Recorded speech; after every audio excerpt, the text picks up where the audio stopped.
کہہ رہا ہوں چھوٹا ملک، بہت بڑی طاقت، مقابلہ سمجھ میں نہیں آتا، اور خود اکیلا بھی نہیں، نیٹو فوجیں پوری لے کر تقریباً 40 کنٹریز کی فوجیں لے کر کے اتر رہے ہیں، مارا بھی توڑا بھی ختم بھی کیا۔ 20 سال کے بعد حاصل کیا ہوا پتہ نہیں چل رہا ابھی تک۔ بھائی دوسری جنگیں پیٹرول چرانے کے لیے، تیل چرانے کے لیے ہوئی، یہاں کیا چرانے کے لیے آئے تھے؟ کبھی آپ نے سوچا یہاں کیا چرانے آئے تھے؟ عراق میں تو سمجھ میں آتا ہے کہ زبردستی نافذ کر کے وہاں سے پورا تیل چرا کے لے گئے، دوسری جگہوں پر اپنی قوت جمانے۔ یہاں کیا تھا تمہارا؟ کیا تکلیف کیا تھی؟ میں آپ کو راز بتا دوں، وہ بہت بڑا سپر پاور، وہ بہت بڑی طاقت، اور ایک بہت چھوٹا سا ملک۔ تکلیف کس بات کی؟ بہانہ تو بنایا تھا القاعدہ کا، خیر ٹھیک ہے۔ اچھا ایک بات یہ بھی آپ کو میں بتاؤں، تاریخ میں پیچھے جائیے تھوڑے 6-7 سال پہلے، بلکہ یہ جنگ شروع ہوئی 2001 میں، کس بات پر؟ کہ ابن لادن کو ہمارے حوالے کرو۔ انہوں نے منع کیا، یہی ایک وجہ تھی جنگ کی، بن لادن کو ہمارے حوالے کرو، ہمارے حوالے کرو۔ امریکہ اتر پڑا، مارا۔ 14 سال کے بعد پتہ چلتا ہے کہ وہ تو پاکستان میں تھا۔ کہاں مارا گیا بن لادن؟ ان کی رپورٹ کے مطابق، مجھے نہیں معلوم کہاں مارا گیا، پاکستان میں مارا گیا۔ تو پھر افغانستان میں کس کے لیے لڑ رہے تھے؟ اگر وہ وہاں بیٹھا تھا تو افغانستان میں کیوں لڑے؟ مر گیا بن لادن تو پھر 6 سال تک کیوں بیٹھے رہے؟ یہ ایک راز ہے میرے عزیزو۔ نہ بن لادن کی ضرورت تھی ان کو، نہ کسی اور جماعت کی ضرورت تھی۔ میں جو محسوس کرتا ہوں وہ صرف یہ ہے کہ وہ بشارت مصطفیٰ تھی۔ میرے آقا صلی اللہ تعالیٰ علیہ وسلم کی ایک حدیث ہے، ہو سکتا ہے مسلمان زیادہ پڑھتے نہیں لیکن دوسروں کی پوری نظر ہے۔ حضور پاک صلی اللہ علیہ وسلم نے فرمایا قیامت کے قریب خراسان سے ایک جماعت نکلے گی۔ یہ حدیث پاک، خراسان سے ایک جماعت نکلے گی اور وہ جھنڈے لہراتے ہوئے آئے گی، سیدھے بیت المقدس پر گاڑ دے گی۔ یہ حدیث ہے، یہ وہ سننا نہیں چاہیں گے، میں پھر سے پڑھتا ہوں حدیث۔ حضور پاک صلی اللہ علیہ وسلم نے فرمایا خراسان سے ایک جماعت نکلے گی اور وہ جھنڈے لہراتے ہوئے بیت المقدس، ایلیا لفظ آیا حدیث میں، وہاں جا کر گاڑ دے گی۔ میرے آقا نے اس کے ساتھ یہ لفظ بھی فرمایا دنیا کی ساری طاقتیں ان کا راستہ نہیں روک سکیں گی۔ ٹینشن اس بات کا ہے۔ اب آپ خراسان کس کو کہتے ہیں یہ اب میں آپ کے حوالے چھوڑتا ہوں، تلاش کر کے لاؤ کہ خراسان کس کو کہتے ہیں، خراسان کہاں ہے۔ یہ تھوڑا بہت تو آپ کو بھی محنت کرنی پڑے گی۔ پورا میں کھل کر کے بولوں تو بہت سارے لوگوں کو پھر تکلیف ہو جائے گی کہ اچھا خراسان کی یہ حدیث پھر سے آپ اسی پر فٹ کر رہے ہیں۔ نہیں، میں تو حضور کی حدیث سنا رہا ہوں کہ خراسان سے ایک جماعت نکلے گی۔ یہی ڈر تھا بڑی طاقت کو کہ وہاں سے کوئی جماعت نہ نکلے جو اسرائیل کے تک آ سکے، جو بیت المقدس تک آ سکے۔ اپنی ناجائز اولاد کو بچانا تھا، اس لیے کہ وہاں سے کوئی آنے والا یا اٹھنے والا دکھے تو بار بار حملے کیے جائیں گے۔ تم 1000 حملے کر لو لیکن فرمان مصطفیٰ ہو کر رہے گا۔ میرے آقا صلی اللہ تعالیٰ علیہ وسلم نے جو فرمایا وہ ہو کر رہے گا۔ مجھے ان کے سیاسی معاملات سے کوئی شغف نہیں، کوئی تعلق نہیں، مجھے اس کے متعلق کوئی اپنی حتمی رائے نہیں ہے۔ محض میں نے ایک تجزیہ پیش کیا ہے کہ صرف اگر کسی نے کہہ دیا کہ ہمارا لیڈر امیر المومنین ہوگا تو دنیا میں بھونچال آ گیا۔ عزیزان گرامی، اسی لیے ہم کہتے ہیں بار بار خلفائے راشدین کا ذکر کرو اور کثرت سے امیر المومنین کا لفظ بھی استعمال کرو تاکہ سننے والوں کو پتہ چلے یہ صرف ماضی کی تاریخ نہیں ہے، مستقبل میں امیر المومنین پیدا ہو سکتا ہے۔ اور حضور اکرم صلی اللہ علیہ وسلم نے بشارت دی ہے کہ خلافت علی منہاج النبوہ۔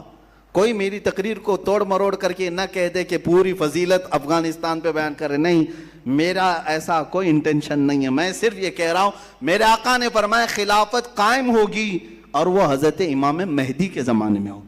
امام مہدی خلیفہ راشد ہوں گے۔ جیسے یہ چاروں خلفائے راشدین نے اپنی زندگی میں خلافت کی ہے، ویسے ہی امام مہدی بھی اپنے زمانے میں خلافت فرمائیں گے۔ اللہ ہمیں وہ زمانہ بھی قریب نظر دکھا دے اور ہمیں حضرت امام مہدی کی فوج میں شامل فرما. یہ ہماری بڑی تمنا ہے. اللہ تعالیٰ عروج اسلام ہمیں عطا فرمائے اور عروج اہل سنت ہمیں عطا کرے. عزیزان گرامی، بات ہماری دیگر طرف نہ نکل گئے.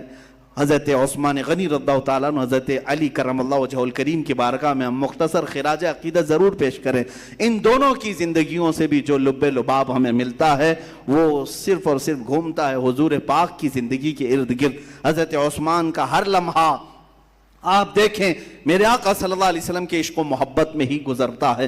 ایک مرتبہ کسی نے دیکھا آپ اپنے دروازے کے پاس بیٹھ کر کے ایک ہڈی کو چوس رہے ہیں. خلیفہ ہیں، امیر المومنین ہیں، اپنے گھر میں بیٹھ کر کے دروازے کے پاس ایک ہڈی کو جس میں گوشت بھی نہیں ہے چوس رہے ہیں. کوئی صحابی آئے اور کھڑے ہو گئے، خلیفہ مسلمین امیر المومنین آپ یہ کیا کر رہے ہیں؟ حضرت عثمان رضی اللہ تعالیٰ عنہ کہتے ہیں مجھے اس سے کوئی غرض نہیں اس ہڈی سے، لیکن ایک بار میں نے میرے آقا کو ایسا کرتے ہوئے دیکھا تھا. حضور پاک صلی اللہ تعالیٰ علیہ وسلم کو میں نے ایسا دیکھا تھا تو بس حضور پاک صلی اللہ علیہ وسلم کی ادا پر عمل کرنے کے لیے میں بھی یہ کرتا رہا. آپ کو وہ بھی حدیث معلوم ہوگی جب مسجد قباء کے کنارے ایک کنواں تھا جس میں حضور پاک صلی اللہ علیہ وسلم اپنے پیر نیچے لٹکائے بیٹھتے تھے. اکثر جب تشریف لاتے اور حضرت عثمان غنی بھی اپنی خلافت کے زمانے میں جب مسجد قباء کے پاس آتے اپنے پیر اسی کنویں میں اندر لٹکائے بیٹھتے، صرف اس لیے کہ میرے نبی نے ایسا کیا ہے. میرے عزیزو، یہ اعمال واجب اور فرض نہیں ہیں، فرض اور واجب نہیں ہے، لیکن محبت کا تقاضا یہ ہے کہ محبوب جیسا کرتا ہے ویسا ہی محب بھی کرتا ہے. وہ محبت تھی ان کی، وہ عادات، افعال، اقوال، اعمال کسی چیز کو ترک نہیں کرتے. کوشش یہ کرتے کہ حضور کی ہر ادا پر عمل ہو جائے. ہم میں سے یہ جو سنت کا دعویٰ کرتے ہیں یا محبت کا دعویٰ کرتے ہیں، ہم بھی اپنی زندگی کو ذرا جھانک کر کے دیکھیں. کیا رسول کریم صلی اللہ علیہ وسلم تمہیں کہیں نظر آتے ہیں ہمارے اعمال کے وقت کہ میں جب کھانا کھا رہا ہوں تو حضور پاک صلی اللہ علیہ وسلم کی ادائیں مجھے یاد آ جائیں کہ میرے نبی اس طرح سے کھایا کرتے تھے، میں بھی ایسا کھاؤں؟ حضور پاک صلی اللہ تعالیٰ علیہ وسلم کے اخلاق، کردار، گفتار، اس وقت ہمیں کیوں یہ بات یاد نہیں آتی کہ نبی کونین صلی اللہ تعالیٰ علیہ وسلم اس طرح سے کھایا کرتے، اس طرح سے بیٹھا کرتے، اس طرح سے بولا کرتے؟ مجھے بھی چاہیے کہ ایسا بولوں. صحابہ کرام کی یہی محبت تو ہے. یہ خلفائے راشدین کی محبت تو دیکھیں. رسول کریم صلی اللہ علیہ وسلم کی ایک حدیث صحابی بیان کرتے ہیں، کہتے ہیں کہ اللہ تعالیٰ علم کو قیامت کے دن قریب اٹھا لے گا. صحابہ نے پوچھا علم کیسے اٹھایا جائے گا؟ حضور نے فرمایا اللہ تعالیٰ یوں نہیں اٹھاتا، میرا ہاتھ دیکھ رہے انگلیاں، بلکہ علماء کو ان کے درمیان سے اٹھا لیتا ہے تو علم ختم ہوتا ہے. قیامت کے قریب علم ختم ہونے لگ جائے گا، علماء اٹھتے چلے جائیں گے. یہ جو میں نے آپ کو بتایا حدیث بیچ میں کیوں؟ صحابی رسول جب بھی اس حدیث کو بیان کرتے ہیں تو اپنی یہ انگلیاں ہاتھ کی یہ انگلیوں میں ڈال کر کے یوں بتاتے ہیں کھینچ کر کے کہ علم اس طرح سے نہیں نکالا جائے گا. صحابہ سے پوچھتے آپ ہر بار حدیث بیان کرتے ہیں، یوں بیان کرتے ہیں؟ کہا اس لیے کہ رسول پاک نے جب بیان کیا تھا تو ایسا اشارہ فرمایا تھا. صحابہ کا یہ عمل ہے کہ وہ اس اشارے کو بھی ترک نہیں کرتے حدیث بیان کرنے کے وقت. ایک حدیث ہے جس کو حدیث مصافحہ کہتے ہیں، آج تک وہ رواج ہے محدثین کے درمیان، جب وہ حدیث بیان کی جاتی ہے تو مصافحہ کر کے بیان کی جاتی، کیونکہ جب میرے آقا نے بیان کیا تھا جس صحابی کو تو مصافحہ کر کے بیان کیا تھا. عزیزان گرامی، یہی تو اصل زندگی تھی جو انہوں نے لازم پکڑ لیا تھا حضور کی ہر ادا کو، حضور کی ہر ادا کو. اسی کو اقبال نے کہا تھا ان کے جو ہم غلام تھے خلق کے پیشوا رہے، ان سے پھرے جہاں پھرا پھر آئی کمی وقار میں. حضور کی غلامی ہی عروج کا اصل راز ہے. تمہاری کامیابی اور بلندی کا راز یہی ہے.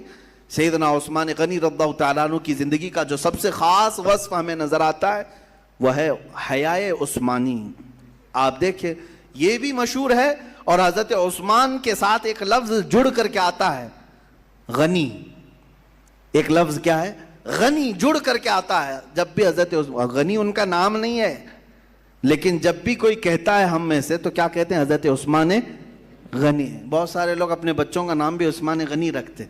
غنی تو ان کا لقب ہے. ہاں غنی ان کا لقب ہے. غنی بنو تو پھر اپنے آپ کو بھی غنی کہو. غنی